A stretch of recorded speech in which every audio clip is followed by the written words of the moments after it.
Hey there, welcome to School of Emo, the podcast where we dive into the world of emo, pop punk, and everything in between. If you've ever found yourself in your car screaming the lyrics to Taking Back Sunday, wearing way too much eyeliner in the early 2000s, adding a buckle or a chain to every outfit you've put on, you are in the right place. I'm Erin Judge, and each week I will be your fellow student, guiding you through the music, the culture, and the history that shaped an entire generation of angsty teens. I am not the teacher of this school. I am a fellow student, here to learn alongside you and from you. Together, we will cover a lot of information that doesn't really matter, but will remind us of the days of stalking MySpace channels and getting lost in chat rooms. So connect your dial-up, turn on your webcam, and let's go to School of Emo.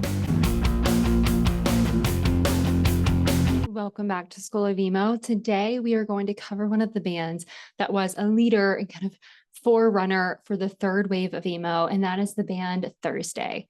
As we get into more of these band deep dives, I want to make a blend and maybe do one and then the other of bands that I am not as familiar with so that I can learn a little bit more about bands that maybe paved the way, influenced the music, the bands I do really love, and then the bands that I'm the most familiar with to share more of my own personal experience, my favorite memories, all of that. That way I'm learning more and getting more out of this. And you're learning more and getting more out of this, depending on whether your interests are aligned with mine, or maybe you have kind of a different experience with this genre and bands that you love that hopefully we'll cover. Thursday has been credited as one of the biggest bands and one of the first bands to explode in a way that they could blend poetic lyricism with explosive energy. And so some people would kind of call them a true like post-hardcore, emo hardcore band because of the way that their sound was so unique in this kind of post-hardcore space. And this was after, emo has already sort of risen to the scene and basement shows have already begun. But Thursday came out with a more unique approach, and the way that they performed was unique. And they were able to kind of blend the 90s sound, the 90s movement into the newer movement of the 2000s. They were created in 1997 out of New Jersey, and they were founded by the lead singer, Jeff Rickley. And they created this kind of teenage angst, but emotional, like rip your heart out kind of sound.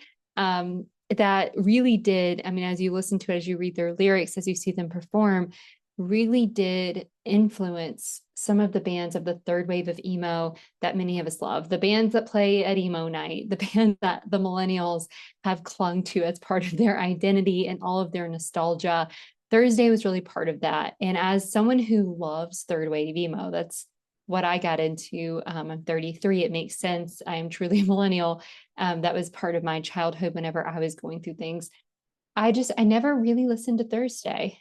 And we'll talk about it a little bit more about their position in the scene. Their success, rise to success, was short-lived before they took time away. It lived on through the fans, but they weren't quite as commercial as some of the bands that we think of during that wave, which I think has led to them not necessarily being as strongly talked about in the emo spaces, even though there are many fans who will fight to make sure that Thursday has been credited as being one of the leaders of emo and original emo bands. Some people would say that this is where emo truly began. If you're ignoring kind of the first and second wave, go back to the origins of emo episode if you want to dive more into that. And feel free to share, obviously with a little respect on both ends, your opinions on that, because I know you may have them and you may not. And honestly, it doesn't really matter that much, but it's still fun to talk about and debate. So with thinking about the start of Thursday, they were truly a basement band. And in an interview, Jeff Rickley kind of talked about the beginning stages. And he said, "We never set out to be part of a movement. We were just writing what we felt, but somehow it connected with people in ways we never expected." So this was truly a summary of their impact in this space and the generation to follow, the bands to follow. So let's get into it. Now, as we get into the history of Thursday, I'm considering them an emo band, but I do want to just kind of peel the Band-Aid off, that they do not consider themselves an emo band. They do not market themselves as emo. They also don't actually consider themselves post-hardcore, which many fans would more so kind of group them into compared to emo. They don't consider themselves screamo. They would consider themselves melodic hardcore, which these are all labels. It really doesn't matter. And even when we talked about the Used, and Burt McCracken mentioned this too, of early on, he and his bandmates, they would reject the term emo, but now they fully embrace it. I wonder if Thursday, in the new era of Thursday, if that's something that they would embrace more, but it's not something that they have ever really embraced, and they've mostly rejected it, very much in line with that first and second wave of emo. And you kind of see that in the bands that kind of started within that second to third wave. Those that even rose to success maybe embraced it a little bit more, versus those who didn't necessarily continue in the space. They are the ones that tend to be the ones that have rejected it, which is really interesting, especially when fans may think very differently about it. And that brings up the debate of, do we follow what the band thinks or what the bands think in terms of these genres and labels? But again, it really doesn't matter. It's truly not that serious. What matters is the music and what it means to fans, and how fans come together and connect over it. And that was something that Thursday was able to do very quickly, very early, and very well, which ultimately became their downfall. So Thursday was formed in 1997, New Brunswick, New Jersey, which was already a pretty thriving kind of DIY scene. There was a scene there. Thanks to the first and second waves of emo, the basement music scene was already kind of big and going. And so Jeff Rickley, who was on vocals, started the band. We had Tom Keeley on guitar, Steve Padula on guitar, Tim Payne on bass, Tucker Roll on drums. And they started just playing these kind of small basement shows. In an earlier interview, Jeff Rickley said, New Brunswick had this incredible energy. We play these tiny rooms where kids were practically on top of us, screaming every word. That's where Thursday was born. So these shows really paved the way and kind of gave them a space and a platform for their debut album called Waiting in 1999. And that's where they were really able to introduce this raw, emotional, connected, very much at the heart of angst and emotion, this sound. But it wasn't until 2001, when they released Full Collapse, that they truly found their audience, which was fueled by the breakout track Understanding in a Car Crash. And this album and this song really allowed them to become one of the defining voices in the early 2000s post-hardcore. You can imagine this hitting so strongly in a basement where everyone is connected, feeling it, looking at the lyrics. Splintered piece of glass falls in the seat, gets caught, broken windows, open locks, reminders of the youth we lost. I tried so hard to look away from you. We followed white lines to the sunset, crash my car every day the same way. Time to let this pass. The time it takes to let go. Time runs through our veins. It starts and stops and starts and stops again. We don't stand a chance in this threadbare time. The time it takes to let go. Time to let this pass. The time it takes to let go. Starting at the setting sun, no reason to come back again. This twilight world in blue and white, the needle and the damage done. I don't want to feel this way forever. A dead letter marked, return to sender. A broken watch you gave me turns into compass. Its two hands still point to the same time, 12:03, our last goodbye. So there's emotion, there's heartbreak, there's pain. And that mixed with this kind of scene of escape, right? Where, going back to this time, this was, the early 2000s, this was released around the time. And I don't know how much of like the release actually, like the songwriting was happening obviously before 9/11 happened. But those of us who grew up in the early 2000s, the millennial generation, probably the most vocal emos of them all, we experienced 9/11 in real time. One of the biggest kind of safety breaking moments of our lives as children. We're sent right back to school to just go on as normal and usual, and then saw this war break out. All of us experienced that kind of collective trauma. And that was on top of the generation that raised us also going through their own things. And our generation was set up to have a lot of experiences that required emotional regulation as well as emotional processing, but we didn't have the resources for it. Even myself growing up in a small town in Arkansas, a very rural community, like we didn't have that. There were no resources provided in schools. There were no books that we could read. Like there was nothing. There was just news channels pushing things in our faces and no one knowing what to do about it. So we all kind of ignored it. That was the time that this kind of basement emotional connection and release scene was growing, which makes so much sense of why there was so much success in this space.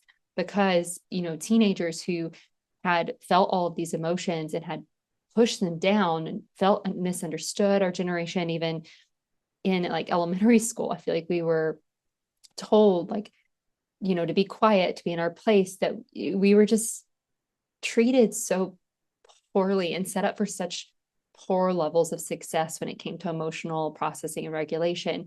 But being able to scream lyrics that helped define how you felt, helped release those emotions that you had pushed down in a crowded room full of others, and like escaping into that space, especially like away from the world in a basement, you could understand why this was such a strong connection between fans and the band. And pretty quickly, with the release of Full Collapse and their tours through the basements of New Jersey and the upper east, you know, side of the country, you can see why they rose to success very, very quickly. When looking back on the album as a whole, they kind of talked about how they didn't actually put in that much time and money into this album. They only spent about 20 days recording and then mixed the album in less than a week. And they only spent about $10,000 because Jeff had a connection to the studio. So this was very much the raw, real experience. And looking back on that time, you know, Tucker Rule, the drummer, said we recorded Full Collapse with basically no expectations. Then suddenly we're on MTV, we're on Warped Tour, everything just exploded. And that was because of that connection. It was like the perfect timing with the perfect lyrics, the perfect sound, the perfect fan community ready to go during this time. And it exploded. Also responsible for the success of this album was MySpace. We talked about that through the origins of emo and how that second to third wave of emo really changed and emo became at the forefront, which is why we have Warped Tour, which is why the nostalgia of emo right now is something that makes a lot of money. It's a big industry these days, because at that time, you know, MySpace became an open door. It was the first social media network where fans could connect to artists, and we had an open door to music that wasn't guarded just by record labels or just by radio stations. We were able to access music directly from artists, and we were able to connect to bands and to people who had similar interests, and we were able to expand our access to music and what we could listen to much more easily than we had prior, which really paved the way for certain bands to become successful. And Thursday was no different. They were already pretty active on MySpace and involved. They were connected to their fans through MySpace. And what they did, which was so interesting, is 2 weeks before the release of Full Collapse, they actually previewed the entire album on MySpace for their fans. And at this time, this was pre-streaming, right? So you would get access to previews of music and sometimes full songs, maybe even music videos through YouTube. Like we would get access to it through MySpace and maybe download it illegally through the internet. But we really couldn't access the music whenever we wanted unless you did like I did and you would take a cassette tape and record the radio and pick out maybe a top hit song that way and get it for free, burn a CD, which was not legal, or you would have to literally go buy it. And this was even pre iPod, I believe. Like on iPods, we could at least buy it digitally. But at this time, if an album was released, you had to get your butt to a store, the Fi store, FYE. It's one that we went to, which was like an hour away from where I grew up. But you had to get there and then purchase the CD or the record if you had it, but CDs were like the thing, right? And then you would have to have your little CD player, go sit in your car, play the boombox in your room and sit there and listen to the full album if you wanted to like enjoy it over time. You would take out the lyric sheets, learn the lyrics, sing the songs along with it playing through the radio. It was a really kind of intimate, connected experience, very mindful experience that I miss in the world of streaming and social media and all of that today. But that is what happened with Full Collapse, and it immediately just hit for fans. And I was just listening to a very recent interview with Jeff Rickley, kind of about kind of Full Collapse and the album to follow that we'll get into. And he was talking about how, they could have cleaned it up. They could have produced Full Collapse in a better way. Like there were definitely things that could have been improved. And looking at it now, if they redid it, they could definitely, make it better on paper or according to like maybe critics or whatever it may be. But the reason why it connected so much with fans is that it was raw. It was a little bit more unfiltered. It felt more true to the sound that the fans were actually experiencing in the basements with the band, which at that time was that secret ingredient. And that's their top song today. There has been music since then. That's still their top song. That's going to be their top album. That's what they're known for all time because of the connection point. Probably to the detriment of many emo bands, maybe why they rejected it, because fans, I think because there was such a personal connection to the emotion, the release, the experience, the time, we're very much connected to those albums that mean so much to us. And we do tend to have a hard time to let it go and accept something new. And I think for Thursday, while that attention and that rise to fame was such a gift and they enjoyed that connection and it was really honest and vulnerable and real at the time, they probably don't enjoy that is the experience they've had, which we will see in their history. So looking at, that early release and how they went from playing basements in New Jersey to being on Warped Tour. Jeff Rickley mentioned in an interview, said we were this DIY punk band that suddenly had major labels calling. It was weird. We never wanted to be a mainstream band, but we also didn't want to limit ourselves creatively. So by 2003, Thursday decided to sign with Island Records, which he mentioned in later interviews, like they didn't necessarily feel good about it. And most bands at the time, we see this in interviews through all these bands that we really love, the record labels at the time did not treat these bands that well. And for many bands, signing with the record label would be like the detriment of the band, would cause drama within the band, would cause the breakup of the band, would cause legal issues with the band, all these things, which was no different for them. But they signed with Island Records and then they released War All the Time, which was an album that really pushed their sound further. It built off of Full Collapse. So it was similar. Their sound still stayed very similar, very raw, very emotional, but was able to kind of reflect the anxieties in post 9/11 era that many of their fans were going through. So this is where, their previous songs maybe were written and came out before that time, but as a generation, 9/11 was kind of a collective shift for many of us.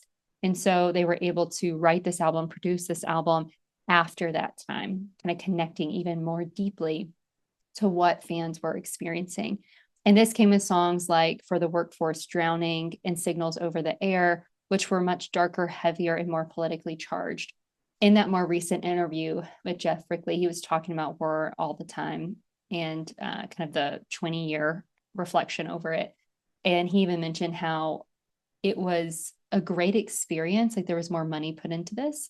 I think he said maybe $500,000, like way more money, way more time put into it after Full Collapse and compared to Full Collapse. And so it felt good. It felt creative. It felt like it was pushing the boundaries for the band and opened new doors for the band.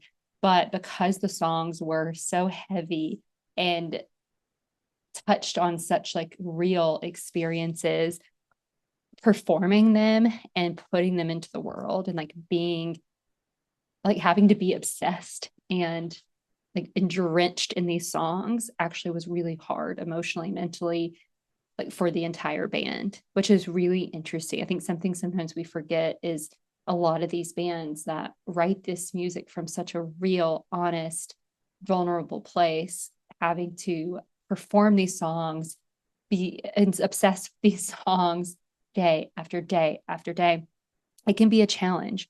And so looking at signals over the air, very similar sound, you can definitely tell the production value is higher, which makes a lot of sense.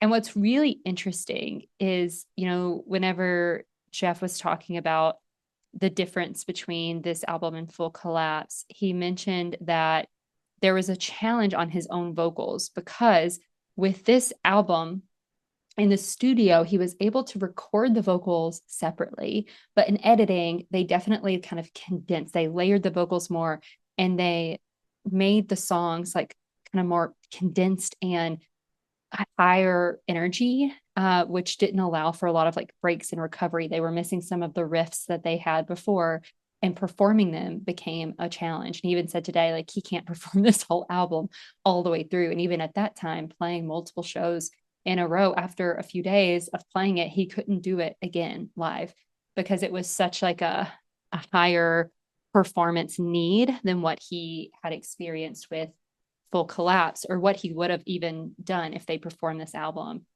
more in real time versus the way it was edited and produced, which is really interesting. There was also a lot of pressure on this album and fear, especially with the record label involved. Record label comes with more performance pressure in and of itself, but there was fear that this album could never perform as well as Full Collapse because Full Collapse was such a huge success. And so they put more money, they put more time into it because of that pressure of this has to perform well and kind of betting on it. And thankfully, it did perform well. It was also the thing that pushed the band to the limits that they weren't prepared for. Maybe they could have had more support with, but for the fans and just for the success of the band, it did perform well and it was a success. And Jeff, in an early interview around this time, he said there was a weight to War all the time. We were dealing with personal struggles, the pressures of success, and the world felt like it was falling apart. We poured all of that into the record. So fans connected deeply with the album's themes, and one of the most emotional moments of the era came when Thursday performed Steps Ascending live and dedicated it to the soldiers overseas. So the tie to what we were all experiencing collectively, in addition to what the band was experiencing at the time, that really created more instability for the band than a strong foundation for them to build off of. So this was all happening as the mid 2000s were emerging and the emo explosion hit. We talked about this in the origins of emo, but this is where the kind of emo scene became more commercial, it became more theatrical, and Thursday kind of found themselves where the music landscape they were in was changing. They also had a goal to experiment and change their sound and play with their sound. They didn't want to just do Full Collapse again or just do War all the time again. They wanted to try something new, which led to their 2006 album called A City by the Light Divided. And it was more experimental, but definitely didn't receive the same success as the albums prior. And unfortunately, this was also the rise of Taking Back Sunday, My Chemical Romance, Panic at the Disco. Like some of the biggest albums of the emo third wave were happening in 2006. And interestingly, Jeff Rickley actually produced My Chemical Romance's first album. So as part of their evolution, but the vision that Rickley and the band members had for Thursday to be more experimental didn't succeed in the way that they expected. This was later successful for bands like Radiohead, but for Thursday, that didn't work, probably because their fan base, the success that they'd already found was so connected to this kind of post-hardcore, emotional hardcore scene. And the shift away from that really divided fans, and fans probably flocked to some of these other bands that were seeing more commercial success. Also, just the wave of emo shifting to this kind of commercial theatrical style, like all of the evolution that was happening at the time divided all fans and the access we had to music. This was in the height of streaming starting with like the iPod, MTV exploding, us having access to a lot of music. And so there was more competition and there were more demands put on bands that Thursday never really wanted. And Steve Padula wrote about this in an early interview and said, we could have just written Full Collapse over and over again, but that wasn't who we were. We wanted to challenge ourselves, even if it meant losing some fans along the way. So that happened, unfortunately. And they had only been a band for a little while, but tensions were already high and they began to grow even more. And then they released Common Existence in 2009, No Devolution in 2011. And then they announced their indefinite hiatus after that album. So for fans, this is devastating. And this happened for so many bands in this space where they couldn't handle the pressures. They couldn't keep up with the way that the scene was evolving. Their creative changes and shifts weren't working, and record labels were putting on pressure. There was so much happening at this time behind the scenes. And so they decided to step away and make sure that like they had room in their lives to evolve. And Jeff Rickley mentioned this in an interview. He said, when we decided to step away, it wasn't because we didn't love what we were doing. It was just exhausting. We needed to breathe.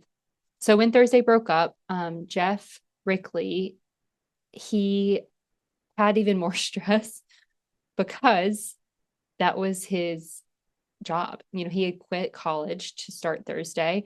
He didn't have any money. And so he began doing some solo mixtapes. He played small shows, house parties. He mentioned, I just didn't know what to do with myself. Honestly, I was like, I'm actually not good at anything anymore. I dropped out of college to do Thursday. I had no experience really. So I asked my booking agent to keep me on the road so I could pay my rent while I figured out what to do with my life. Unfortunately, during this time, he dealt with a bad breakup, a hospital stay. And then in 2013, he was robbed at gunpoint in Brooklyn. And this was something that was like connected to fans. So fans were kind of part of this experience in a way because he lost his passport, his rent payments, no arrest was even made. And then his mugger even like posted on his own socials with like a gang sign. So they had proof of who he was, but nothing really came out of it. And so it left him in even more of a vulnerable position, especially financially, which led to a Reddit campaign to try to contribute money to him via SoundCloud. And while he didn't necessarily solicit the donations himself, which he has received backlash for, and at that time, people were criticizing him for asking for donations, even though it wasn't him, he did also happily accept them because he didn't have anything else at that time. But it showcased how even when Thursday wasn't necessarily producing music, they weren't touring, they were taking a break, they weren't giving to the fans, if you will, the fans were still deeply connected to the band and still wanted to be part of it. So there was still such a strong tie between the fans, the band, Jeff, and they were able to kind of help prop him up, leading to his other success and being able to continue creatively, being involved in music. So he was also part of other bands, including the United Nations, No Devotion, which was made up of former Lost Prophets members after their drama with their lead singer. He kind of replaced him. And then he ran his own label called Collect Records. And so this is what he was doing in all this time.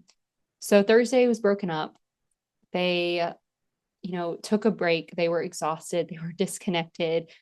But the second chapter began to open. And in 2016, Thursday reunited for the Taste of Chaos tour, which was started by Kevin Lyman, the same as Warped Tour.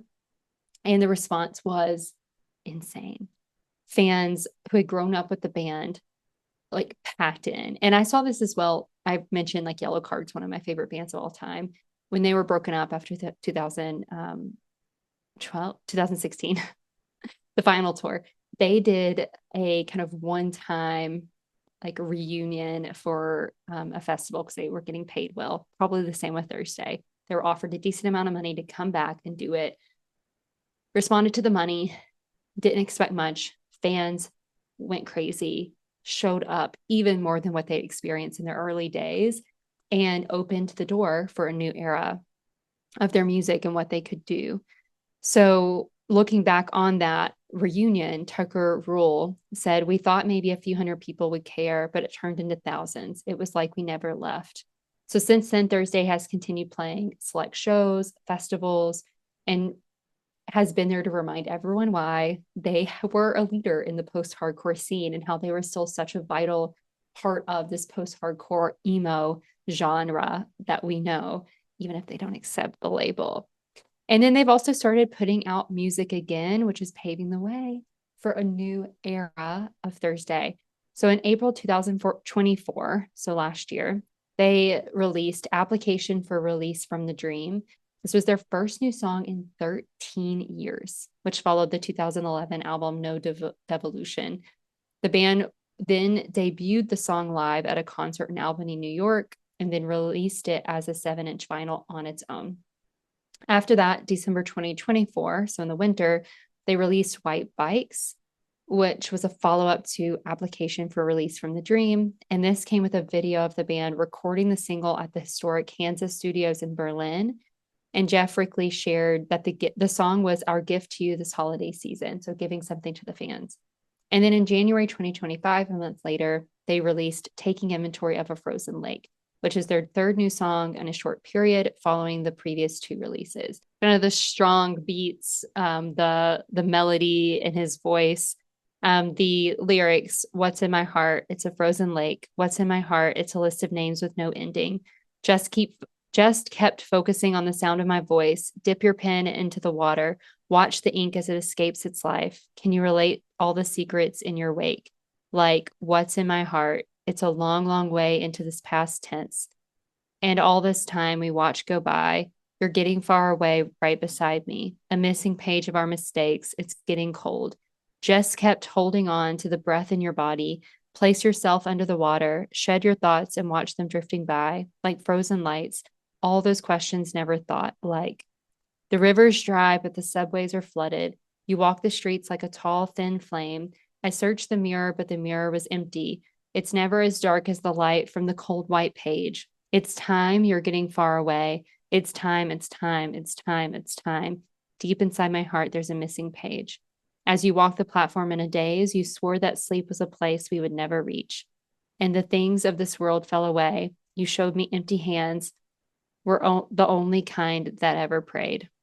So definitely still this kind of emotional, not as angsty, but still more of an introspective, emotional release through like the lyricism, which is part of their DNA and the DNA of the emo movement as a whole, which makes us think that Thursday is back.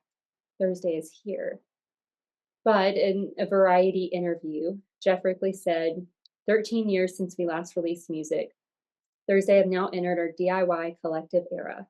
Without being tied to a label, we will release music when we want to. We are collaborating with new people and reimagining the band with each new song. So there's no EP, there's no new album yet. Can these all fit together? Probably. But it seems like the band is now getting the space to be creative and experiment in this new way without as much of the pressures as before. Bands are still going to be tied to full collabs and more all the time, and that's probably never going to change.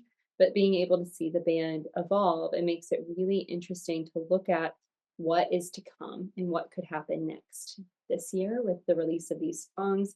Maybe next year, we shall see. I know whenever they were doing the Emo's Not Dead cruise lineup suggestions this year, Thursday's not there, unfortunately, but they were a huge like recommended option, and a lot of people want them to be added to different festivals and things. So we should probably see more of them in the future, which is really exciting because they're not just another emo band. They are truly one of the bands that changed the way that we thought about emo. They were able to blend like poetic, socially aware lyrics and dynamic instrumentation. They were able to influence other bands that were able to make it into the mainstream, as well as many bands who didn't, that many of you maybe still go listen to in basements or enjoy from your hard burned CDs. Like they influence so much of what our generation loves. And Jeff even mentioned this in an interview. He said, if you listen to post hardcore today, you can hear bits of what we were doing back then. It's surreal to me. So despite never fitting into that emo box, they became one of the most important bands in the genre's golden era. And to sum it up, Jeff said, we just wanted to make something that mattered. And if it even helped one person feel less alone, then we did something right, which is exactly what they did. So this wraps up today's episode. of School of Emo, today's class. If you love Thursday is a part of your life. If you are a mega fan, please share, go on YouTube, leave a comment, leave a review, come on over to Instagram, talk with us, share your own experiences so we can share it with our broadened community that continues to grow with every episode. And make sure to subscribe and tune in next week as we go into another deep dive and go into our next class.